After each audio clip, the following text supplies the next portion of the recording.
Hey guys, how's it going? What you guys doing tonight? So guys, I'm Kevin Norman. I'm one of the volunteer leaders here. Some of you guys know me. And I'm going to talk to you guys about a little bit about my life and a little bit about your life.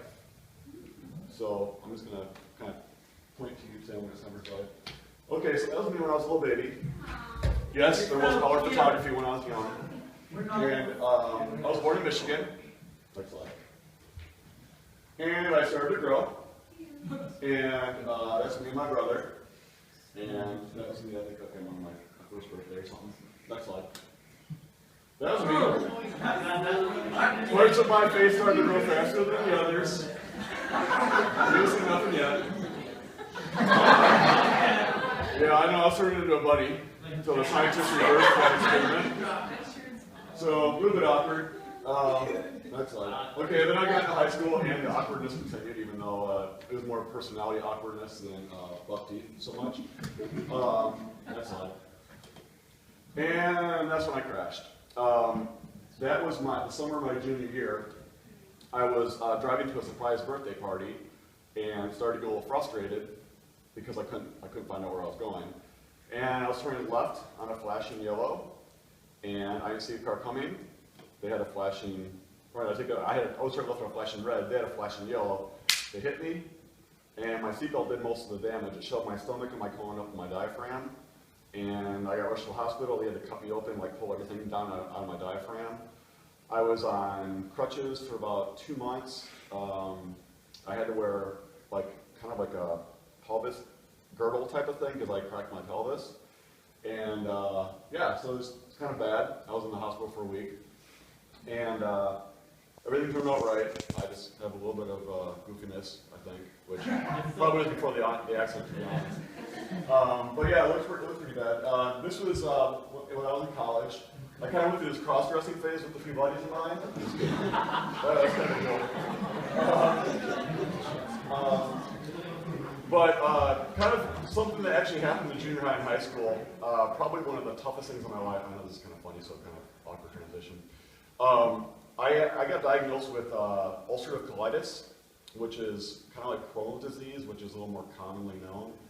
And it's essentially where you have inflammation of your intestine. And what happens from that is you have really painful bowel movements sometimes. And also, the worst part about it is when you have to go to the bathroom, you have to really go, like number 2, not just number 1. And no joke, and I can smile and laugh about it now because it's beyond me, but probably 4 times between my high school years and just out of college, I literally pooped my pants. I know it sounds fun, you can laugh. It's really sad. But it was extremely humiliating and humbling and really, really tough when that happened. Because about 3 times it happened in places where I'm just I have no idea what I'm gonna do. Do. This has been the poop club. We've been talking about poop all night, but anyways. So that, you can go to the next slide. Okay, so this is another story.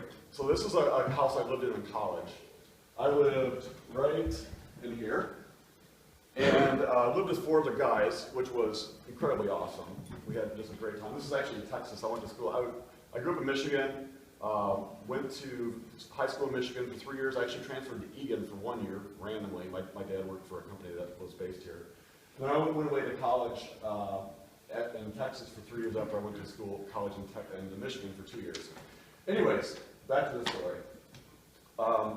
One weekend night, we got a knock on our door, and it was this kind of small lady, and she wasn't talking, and she was asking for stuff to write with.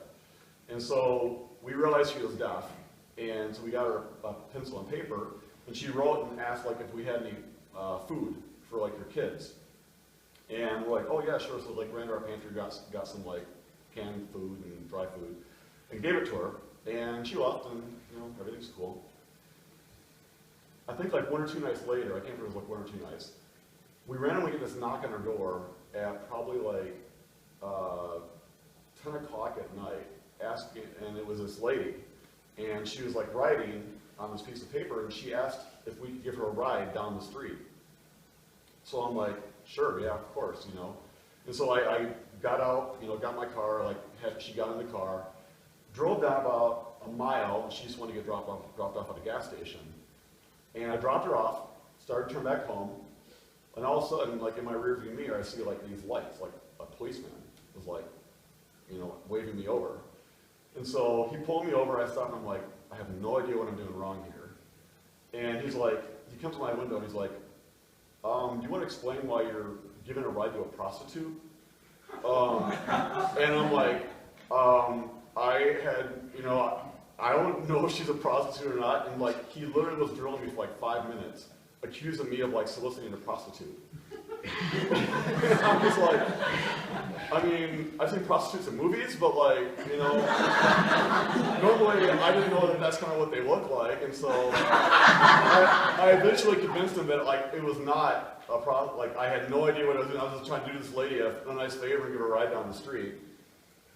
And so like, I kind of went out my evening, and about probably 3 or 4 hours later, I had this literally knocking on my window, and like I was like, Pamela, Pamela, Pamela, and she's like calling my name, and I'm like freaking out. I'm like frozen in my bed. I'm like, even though she stopped, like she could hear me, but like my instinct is like I can't move, I can't let her know I'm home, and like eventually it stopped, and then like one of my roommates went to the door and started like we didn't have locks that worked in our house. So they started like tying this like hanger around the door.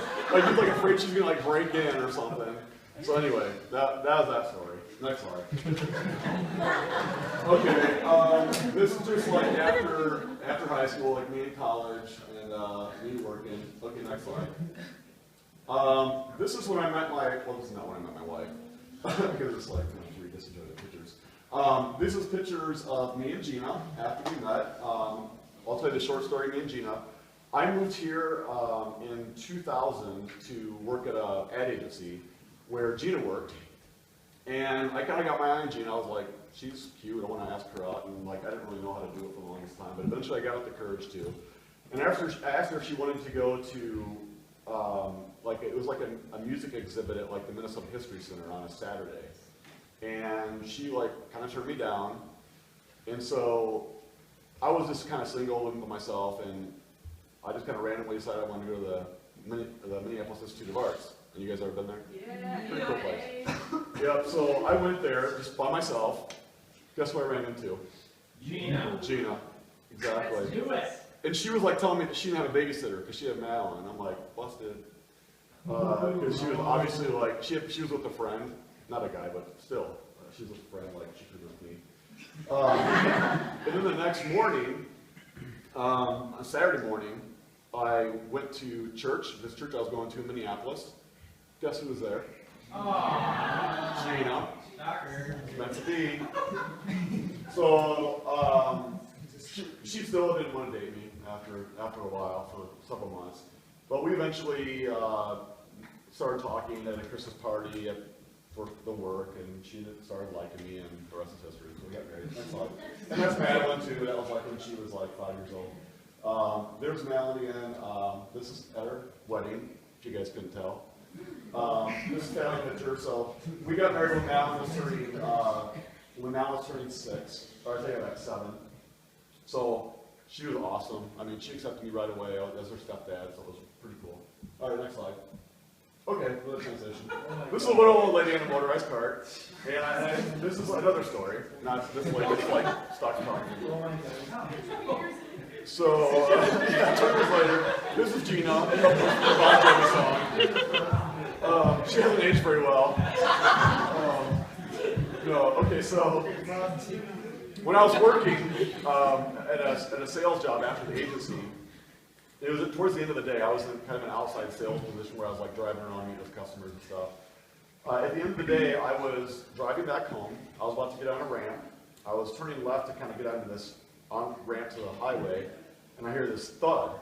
And I look over, and I see this little old lady in a motorized cart falling over. No joke.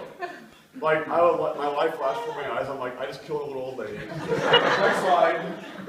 worst part, she had a prosthetic leg. And it was up on the curb. And I thought I knocked her leg off. So I'm like dying. I am so done. It is over. And so I stop, pull over. I don't know what I'm gonna do. There's this guy across the street. He's like all wet from here on down. He's like a homeless guy. All of a sudden, he's like the expert on the scene. He saw what happened. Like this white guy in a suit hit this poor little old lady on her car. And anyway, fortunately, the truck in front of us, the guy had a, I don't know, a doctor's degree or something. He got out, stabilized her neck.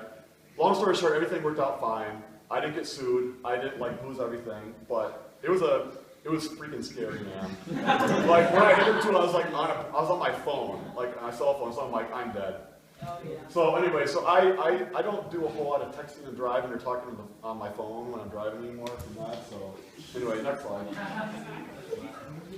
Okay, so this is actually worked at Google for a year. If you guys, some of you guys knew that already, but kind of a cool experience. I was an independent contractor for Google for a year. I actually got to work out of the headquarters for a week, and that was super cool. So I can tell you guys more about that someday, but it was really a really cool experience. I mean, have you guys anyone seen the movie Internship? Yeah. That's how it is. I mean, they serve you 3 hot meals a day, snacks, smoothies, whatever. I mean, spoiled to death, spoiled rotten. So anyway, next slide. And this is just some of the more current stuff. So as you can see, Young Life. There's Mal when she won Homecoming Queen, which we were all very super proud. Me working with Jordan. And seriously, for me, kind of like Thomas, Young Life has been incredible. I mean, it's an opportunity for me to kind of share some of my life, relate to you guys, because personally, from my experience in junior high and high school, sucked. I hated it. I was a nerd. I was picked on big time. So I can relate with a lot of you guys. I've been through a lot of highs and lows in my life. Next slide. Okay, so kind of getting into the meat and potatoes of what I'm talking about tonight is I'm talking about story. So I was sharing some stories with you guys because I want you to know a little bit about me, kind of where I'm coming from. And something I've really realized is that we all are wired to be a part of a story. If you think about, these are all different things that we connect through and connect with. Some of us identify with sports, and that's kind of the story that we're living in. We either play sports or we follow the Vikings or the Gophers or whoever, because that's kind of the story that we relate with, and so that's what we want to be in. Other people connect through Facebook. I'm kind of a Facebook freak. I love Facebook. I love social media. I love computers. I love technology, all that stuff. It's one way I relate with people. It's one way that I kind of get my story out, and I follow other people's stories. Some people it's movies. Some people are movie buffs and TV buffs, and they follow TV series and movies like it's kind of what they're in, like they identify with it. Or Instagram or Snapchat, text messaging. Pretty much any form of communication that we do, it's because we like to hear other people's stories. I mean, even literally something as simple as texting, you're sharing a story with somebody. You're worrying about somebody else's story. It's just how we're wired. Next slide. I read this book recently, which was a very impactful book for me. It was pretty amazing. It's by a guy named Donald Miller, obviously. It's called A Million Miles in 1,000 Years. And this is a story about Donald Miller is an author who wrote a book before this called Blue Like Jazz. It was a very popular book. And he was approached by some movie producers that wanted to basically turn Blue Like Jazz into a movie. And so they spent some time with Donald Miller and got to get to know Donald Miller and learn more about his story to put this movie together. And throughout this process, they told Donald that they wanted to make a few changes to the book and his story to kind of modify it for the movie. And he kind of took it personally because essentially what Donald Miller heard was, your story isn't good enough as it is. We need to make up some stuff to make it interesting. So he kind of felt bad, but it got him to be very introspective and think, what's wrong with my story if it needs to be changed? Am I not living a good enough story? And so that got me to think kind of about myself as well. Next slide. And it got me thinking that there's gonna be a story in my life someday. And actually right now, I'm living a story. And that was kind of what Donald Miller's thought was too, is like, I'm actually living a story. My life is a story, whether I like it or not. I don't know if you can put, there's a couple things, yeah. So, one of the thoughts was, I want my story to be something that someone would actually want to hear. And the funny thing is about a lot of stuff I just kind of showed you about my life, the interesting parts are like the traumatic parts. They're like the drama. And a lot of us live our lives kind of trying to avoid drama, if you think about it. A lot of us sometimes, like, we don't feel like we want to stick out. We don't want to rock the boat. We don't want to be uncomfortable. We don't want to be in situations that we might get embarrassed, or we might get hurt, or we might risk losing something. But if you think about pretty much any movie that you've ever watched, or any show that you've ever watched, the good ones have a lot of drama. And one of the things that Donald Miller said in his book was, the best movies, the best stories that we hear, are where somebody is risking a ton. Like where somebody's life is at stake, or somebody's family is at stake. That's the kind of stuff that we like. And not that you ever want to, like, be on the edge of a bridge or something, like not that kind of thing, but like people, there is such thing as taking really good risks for other people. Next slide, or next part. And so, actually, thanks for reminding me. I don't really necessarily know what I want my story to be in life. Like I still kind of feel like I'm figuring it out, to be honest. But what I do know is the character that I want to be. And that's something that anybody can figure out right now. Do you want to be a risk taker? Do you want to be somebody that kind of blends in? Do you want to be somebody that just kind of goes about doing what you want to do, that you want to be happy, that you want to make a lot of money, that you want to be famous someday? Or do you want to be somebody that changes other people's lives? So the character that I want to be like is Jesus. He was always loving. He was always reaching out to people that were underprivileged. He never compromised his message of love, even when his life was at risk, when he was like when they were trying to crucify him. He always knew what he was doing. He always was fighting for the underdog. He was always living self-sacrificially, and his life was always about others. He never worried about his reputation, and that to me is pretty ballsy and pretty risky, and that makes for good drama. Next slide. And so, onto your story. Your life is telling a story right now too, for better or for worse. Some days people are going to look back at your life and kind of say, yeah, so-and-so was like this, or so-and-so was kind of a dick. So-and-so was really cool. So-and-so like changed my life. One of the things that is pretty kind of, let me actually put the next thing. So, kind of to finish that thought, you are weaving a story with your life right now. And one of the really cool things, and kind of one of the points that Donald Miller made, is that you can choose the path of your life. Especially here in America, really like the sky is the limit for what you want to do. We have a lot of freedom to be whatever we want. So you could be somebody that chooses to live in a story that others are making for you. Like let's say you live in a really crappy home situation, or you have some people out there that just hate your guts and make your life really tough. You could let that be your story. You could be the victim if you want to. Or you could be the person that kind of rises above that. And so one of the thoughts that gets me pretty excited is that I can be in a lot of other people's stories. I can be like Kevin Bacon. I can be like in every movie. So one of the things that really motivates me in my story is that I want to be an impactful character in somebody else's story.